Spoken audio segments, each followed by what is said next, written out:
Estudo do livro de Atos, capítulo 14. E aconteceu que em Icônio entraram juntos na sinagoga dos judeus e falaram de tal modo que creu uma grande multidão, não só de judeus, mas de gregos. Mas os judeus incrédulos incitaram e irritaram contra os irmãos os ânimos dos gentios. Detiveram-se, pois, muito tempo falando ousadamente acerca do Senhor, qual dava testemunho à palavra da sua graça, permitindo que por suas mãos se fizesse sinais e prodígios. Dividiu-se a multidão da cidade. Uns eram pelos judeus e outros pelos apóstolos. E havendo um motim, tanto dos judeus como dos gentios, com os seus principais, para os insultarem e apedrejarem. Sabendo eles, fugiram para Listra e Derbe, cidade de Licaônia, e para a província circunvizinha. E ali pregavam o evangelho. Estava assentado em Listra certo homem leso dos pés, coxo desde o ventre de sua mãe, o qual nunca tinha andado. E ouvindo falar Paulo, que fixando nele os olhos, vendo que tinha fé para ser curado, disse em voz alta: Levanta-te direito sobre os pés. E ele saltou e andou. E a multidão, vendo que Paulo fizera, levantaram a voz. E em língua licaônica fizeram-se os deuses semelhantes aos homens, e desceram até nós. E chamavam Júpiter a Barnabé e Mercúrio a Paulo, porque este era o que falava. E o sacerdote de Júpiter, cujo templo estava em frente da cidade, trazendo para a entrada da porta touros e grinaldas, queria com a multidão sacrificar-lhes. Ouvindo, porém, isto, os apóstolos, Barnabé e Saulo, rasgaram as suas vestes e saltaram para o meio da multidão, clamando, dizendo: Senhores, por que fazeis essas coisas? Nós também somos homens como vós, sujeitos às mesmas paixões. E vos anunciamos que vos convertais dessa vaidade ao Deus vivo, que fez o céu e a terra, o mar e tudo quanto há neles, o qual nos tempos passados deixou andar todas as nações em seus próprios caminhos, e contudo não se deixou a si mesmo sem testemunho, beneficiando-vos lá do céu, dando-nos chuvas e tempos frutíferos, enchendo de mantimento e de alegria os nossos corações. Dizendo isto com dificuldade, impediram que as multidões lhe sacrificassem. Sobrevieram, porém, os judeus de Antioquia e de Icônio que, tendo convencido a multidão, apredejaram a Paulo e o arrastaram para fora da cidade, cuidando que estava morto. Mas, rodeando os discípulos, levantou-se e entrou na cidade, e no dia seguinte saiu com Barnabé para Derbe.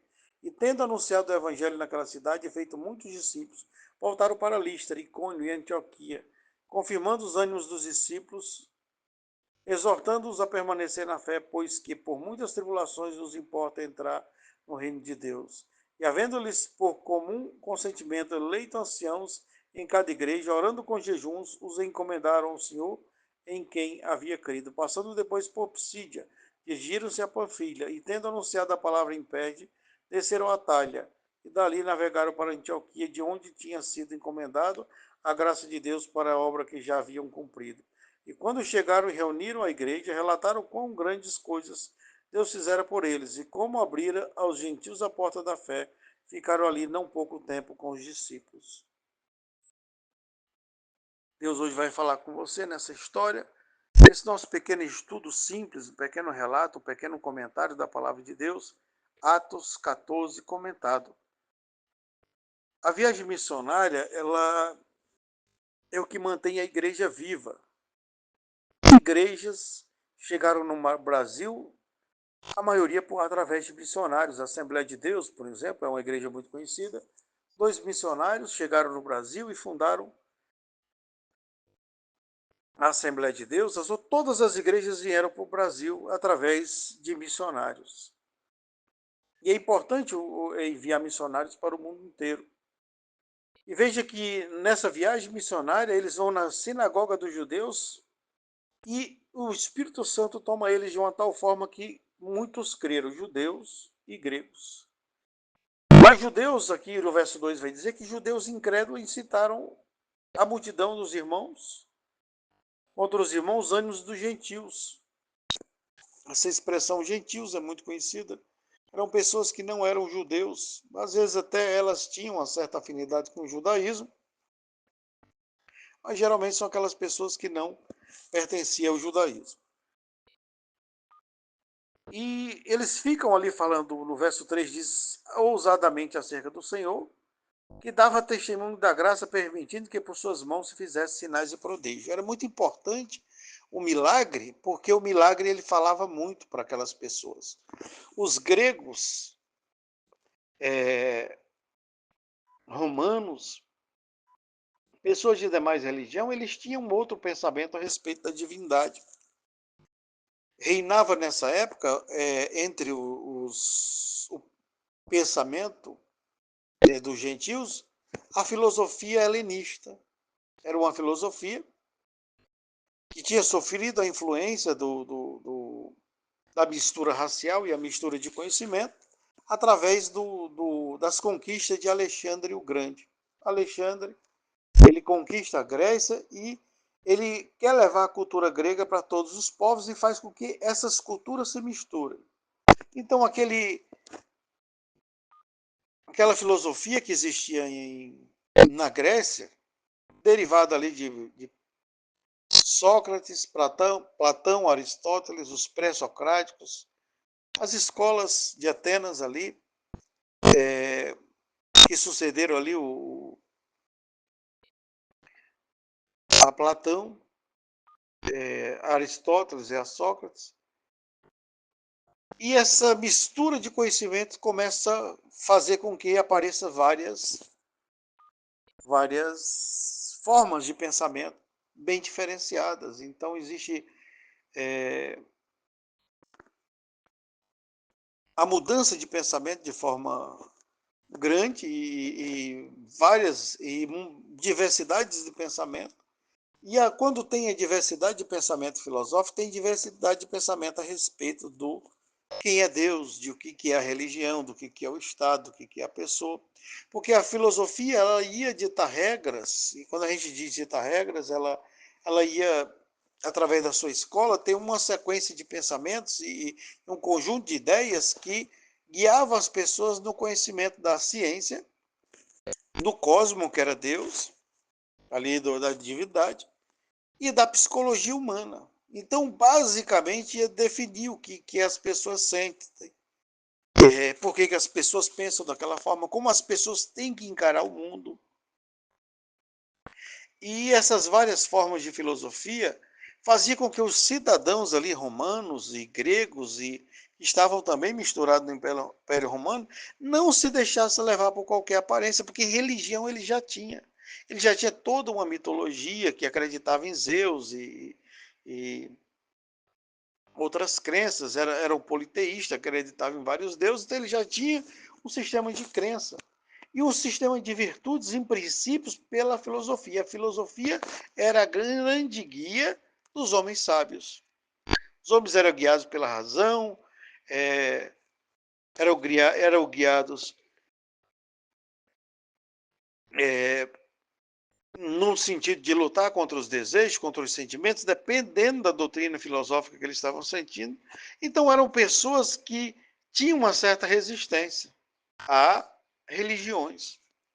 Então, por exemplo, Jesus traz conhecimento, que já era conhecimento dentro do judaísmo, a respeito da reencarnação, a respeito do novo nascimento, a respeito do perdão, a respeito da ressurreição. Eram pensamentos que não podiam ser aceitos pelos romanos, pelos gregos, pelos gentios, porque o que ditava as regras ali era a filosofia negava uma série de coisas. Ou a pessoa tinha uma tendência para ir para o ateísmo, a não crença, não acreditar na existência de um Deus, ou eles limitavam esse conhecimento a respeito de Deus e do cosmos. Então, a filosofia tentava ser ali a saída para aquelas pessoas e fazia com que elas buscassem as soluções dos seus problemas através da filosofia. A filosofia era uma espécie de religião. Não estamos dizendo que era religião, não podemos fazer uma afirmação assim a respeito da filosofia, mas nós estamos dizendo porque a pessoa seguia um conjunto de regras e princípios e valores e, através da razão, tentava se guiar, muitas vezes na ausência de um Deus, porque existia muita discrepância entre a interpretação do cosmos de Deus. Então, os conhecimentos de geografia, de matemática, de estatística ainda eram limitados. Mas o pensamento dessas pessoas era muito elevado, eram capazes de raciocínios lógicos porque já existia uma lógica aristotélica e existia agora uma lógica também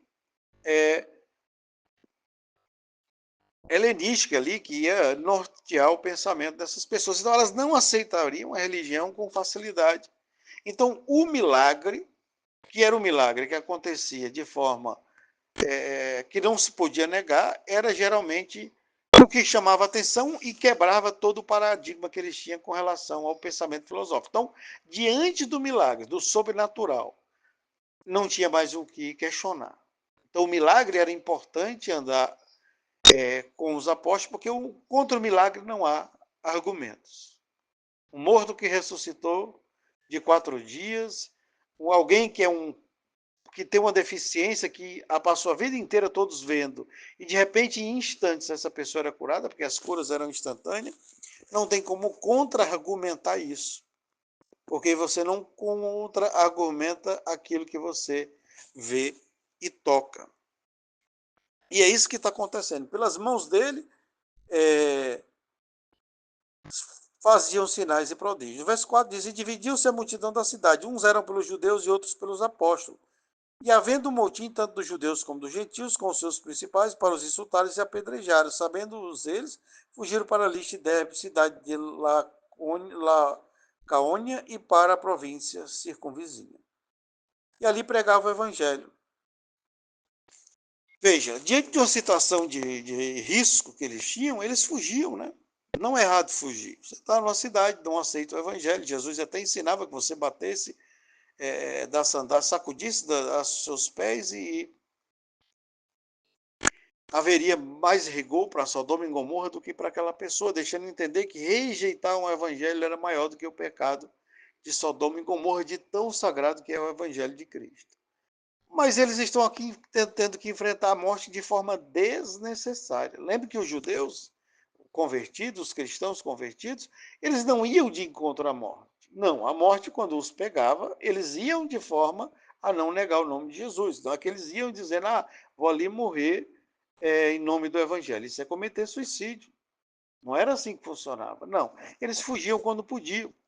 Mas quando não podiam, eles encaravam a morte de forma triunfante, porque, na maioria das vezes, ou eles aceitavam a morte ou negavam o evangelho e eles queriam morrer em paz com Deus.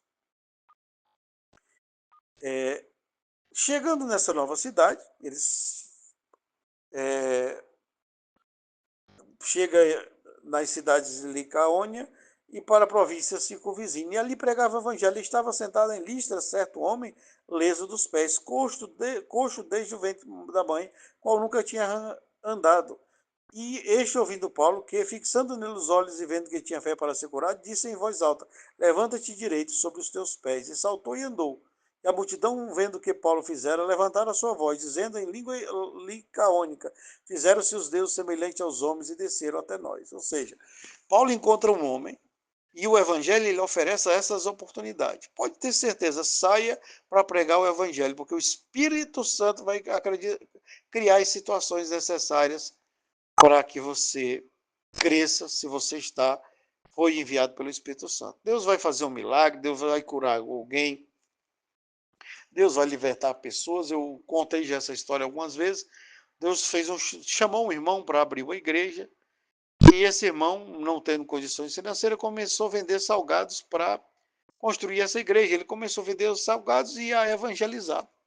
E na cidade que ele estava fazendo, num lugar muito pequeno, quase improvável de se criar uma igreja ali, levantar uma igreja, abrir uma igreja, ele tinha uma moça lá que vivia trancada no quarto. Ela tinha problemas mentais e ela tinha problema há muitos anos e vivia trancada porque era muito agressiva. E Deus tocou no coração dele.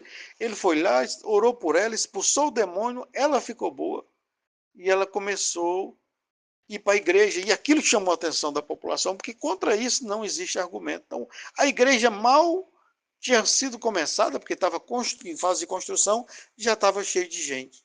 O Espírito Santo ele toma conta disso, ele vai preparando o terreno. Porque essas coisas ele já preparou desde antemão. E aqui não tem como negar, então ele se assusta e diz: aos deuses se fizeram como os homens e habitam entre nós.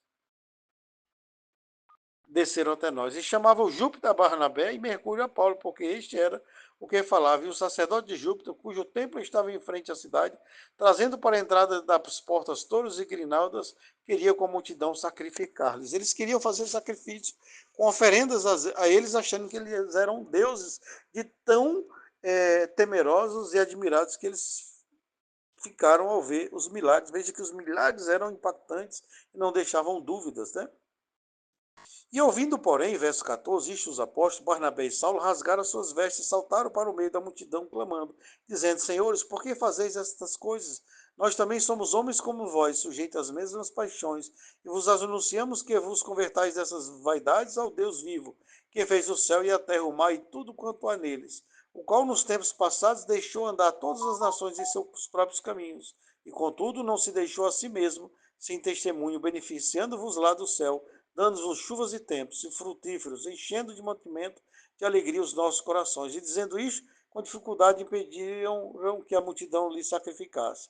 Sobrevieram, porém, uns judeus de Antioquia e de Icônio, que, tendo convencido a multidão, apredejaram a Paulo e arrastaram para fora da cidade, cuidando que estava morto. Veja o contraste aqui. Se em primeiro momento eles estavam impactados com o milagre, daqui a pouco eles já eram convencidos a apedrejar Paulo. Quando a conversão ela só é de ordem psicológica, ela tem esse efeito. Claro que aqui com esses milagres, muita gente ficaram surpresa e o Espírito Santo opera na pessoa de forma a transformar a natureza da pessoa e há conversões verdadeiras. Mas muitos deles ficaram só admirados. Tem pessoas que elas passam anos e anos na igreja querendo encontrar milagres. Então ela vê um leproso curado, ela vê alguém sendo curado de câncer, alguém prosperando financeiramente, ele é atraída para ali. Mas daqui a pouco, qualquer decepção, essa pessoa vai embora para outra igreja ou desiste de igrejas. Por quê? Porque o efeito só foi psicológico, foi uma autossugestão, e a Bíblia não fala assim. A verdadeira convenção, ela transforma a psique humana, ela transforma o corpo também, ela transforma o meio em que a pessoa vive, mas principalmente, ela transforma a natureza. Ela é uma obra que acontece no espírito do homem e da mulher. E essas pessoas, mesmo fracas, mesmo errantes, elas mudam a sua natureza e elas começam a se voltar para Deus e geralmente há um crescimento de fé. Às vezes elas crescem totalmente na fé, às vezes ela vai crescendo gradualmente, tem nuances, tem hora que está mais fraco, tem hora que está mais forte, mas no período de vida da pessoa há sempre uma progressão. A convenção psicológica ela é influenciada pelo momento. E aqui homens que viram milagres e ficaram admirados agora estão querendo matar Paulo e até chegam a apedrejar. Verso 20, mas rodeando os discípulos, porque pensaram que ele estava morto, levantou-se e entrou na cidade no dia seguinte, saiu com Barnabé para Derbe. E tendo anunciado o evangelho naquela cidade e feito muitos discípulos, voltaram para Listra, Icônio e Antioquia, confirmando os ânimos dos discípulos, exortando-os a permanecer na fé, pois que por muitas tribulações nos importa entrar no reino de Deus. A obra ela é impulsionada. Veja que aqui tem saltos temporais e a mudança muito rápida de acontecimento. A gente começa a ler aqui e não tem entendimento. Lembra que um versículo como esse pode levar meses para ser construído, ele pode estar falando aqui de meses até anos, mas ele está resumindo, às vezes, num versículo, vários acontecimentos. Ele para e meio que é como se ele focasse em um acontecimento específico, é o caso da cura desse rapaz, e aqui ele conta a história, mas aí ele para e começa a dar vários saltos no tempo, ou expandir a quantidade de acontecimento, depois ele volta e dá mais um foco e cria uma cena onde ele dá mais ênfase àquela cena. Mas um capítulo como esse pode estar falando de vários anos de acontecimento. E havendo-lhes por comum consentimento, verso 23, eleito ancião em cada igreja, orando com jejuns, os encomendaram ao Senhor em quem havia crido. Eles chegam, pregam o evangelho na cidade, educam aquela cidade dentro da fé, ensina os escritos, com certeza deixavam escritos sagrados ali, ou copiavam, ou já levavam cópias, e Pois eles adquiriram um certo conhecimento, escolhiam aqueles anciãos, que eram pessoas responsáveis pela igreja, pastores, presbítero, geralmente ali, o presbítero é alguém, é uma palavra que está ligada com o significado da idade, ancião, a pessoas mais velhas, e essa pessoa ia cuidar da igreja. Então eles iam abrindo a igreja, formando discípulos e é, criando ali um corpo ministerial para aquela igreja.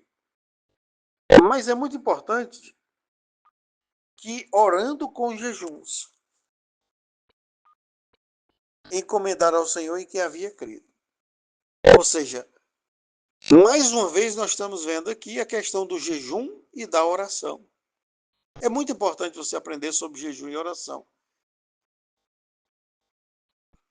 O jejum ele é poderoso para mudar a realidade que nós estamos. Acabe é um dos reis, o rei mais mau que houve em Israel. E certa feita ele faz um jejum. E Deus atende o pedido dele por causa do jejum. Toda vez que você se humilha diante de Deus, é importante, qualquer hora nós vamos falar sobre o jejum, você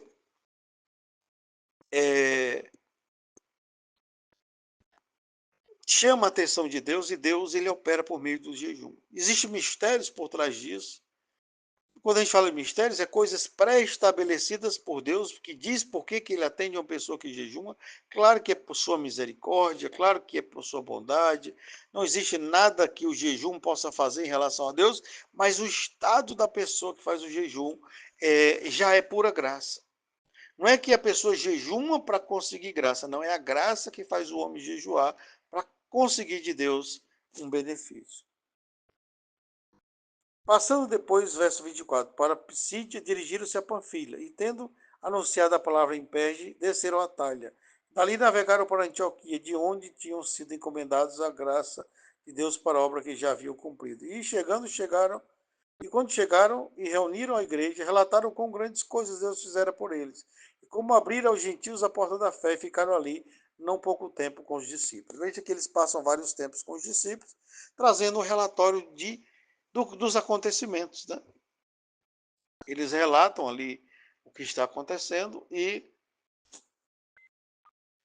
fazem uma viagem grandiosa com várias igrejas abertas e o evangelho está crescendo. Agora, o evangelho não é só o evangelho para os judeus, é o evangelho para os gentios, para todas as nações que faziam parte ali do Império Romano, onde eles alcançavam. O cristianismo está crescendo exponencialmente,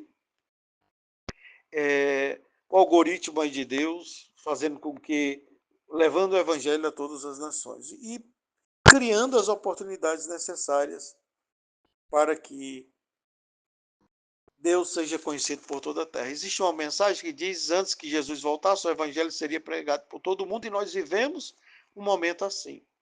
Quem imaginou que todos esses lugares que Paulo passou poderia ter apenas um grupo de WhatsApp de cada cidade? E você aí tem um grupo dos seus irmãos, seus amigos, grupo dos familiares, grupo de igreja, grupo de namoro, grupo de trabalho, que você pode ali todo dia mandar uma mensagem bíblica, falar alguma coisa, e às vezes você deixa de falar. Você vê que esses homens estão indo de navios e sofrendo, arriscando a sua vida, sendo apedrejado, e você às vezes pode estar deitado numa rede e levar uma mensagem na África, levar uma mensagem em Portugal, no mínimo país de língua portuguesa.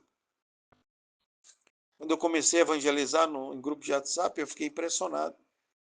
Certa vez um pajé veio falar comigo e eu fiquei muito feliz de saber que tinha um pajé ouvindo a palavra de Deus de um grupo, alguns índios, pessoas de várias religiões, espíritas, católicos, e isso dá uma alegria muito grande para a gente, africanos, e eu fiquei impressionado com isso, porque com um grupo de WhatsApp pode ter pessoas de qualquer lugar do mundo que falam língua portuguesa, e eu posso influenciar alguém que não fala língua portuguesa para traduzir essa palavra, para falar com alguém.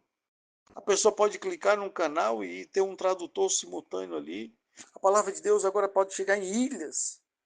Só Deus sabe onde a palavra de Deus está indo, onde esse áudio de WhatsApp que você coloca, onde esse vídeo, onde esse texto, onde esse link. Quando eu comecei a pregar compartilhando coisa de outros pregadores.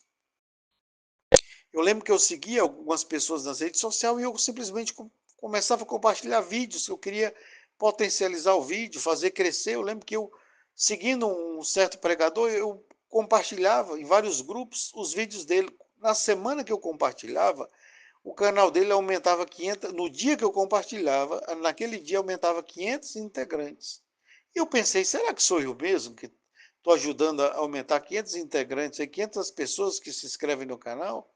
E eu parei uns dias para ver. No dia que eu parava, não dava 500, dava 50, 100 ali, que só dava para visualizar a partir de 100, depois de algum certo número.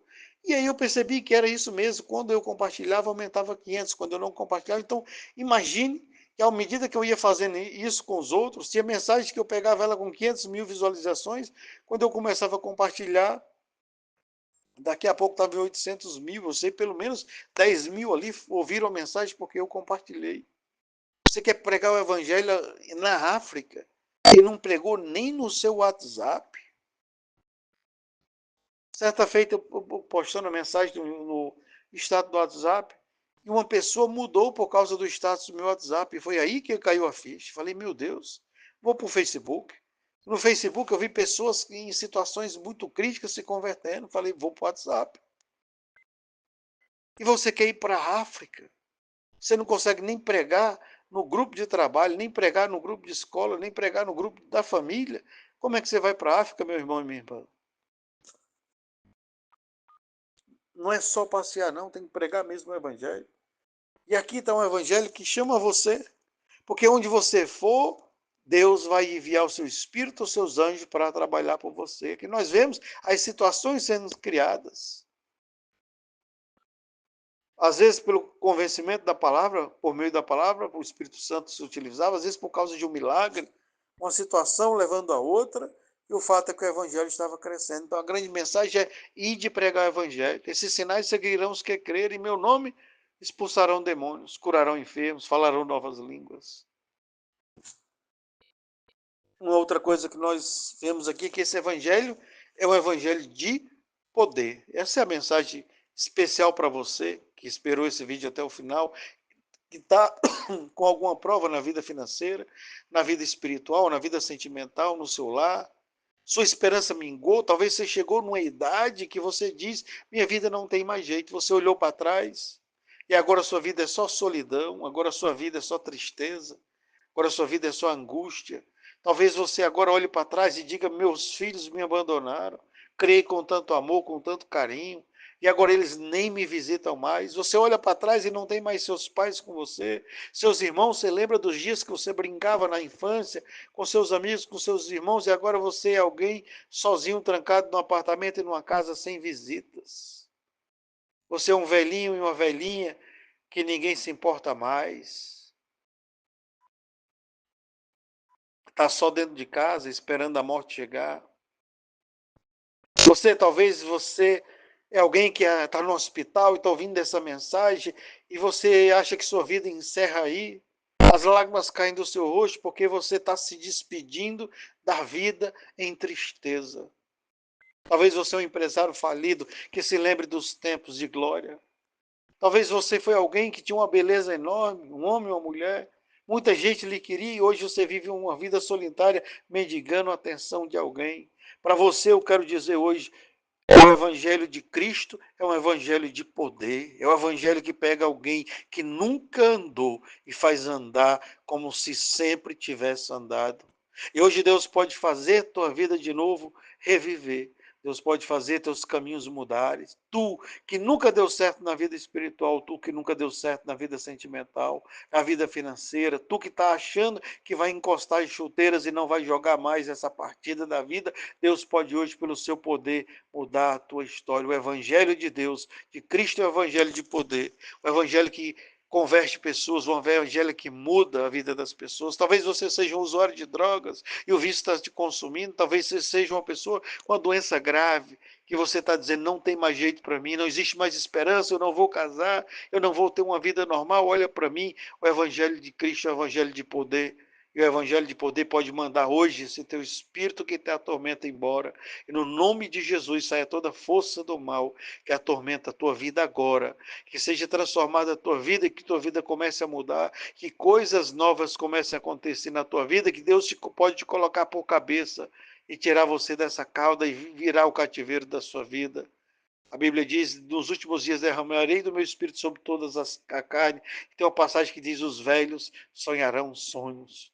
E essa expressão não é de sonhos psíquicos, sonho do sono, não é de esperança. Os velhos terão projetos para o futuro, sonharão sonhos e sua vida ainda pode, Deus, nesses últimos momentos na terra, trabalhar na sua vida e mudar a sua história, porque lembre, você pode estar na situação mais difícil que você tiver. O evangelho que está sendo pregado para você hoje nesse áudio é o evangelho de poder que pode transformar a sua vida, tirar você do montouro, das cinzas, te fazer habitar com os príncipes, sim, com os príncipes do seu povo. Receba a palavra no nome de Jesus e compartilhe. Amém.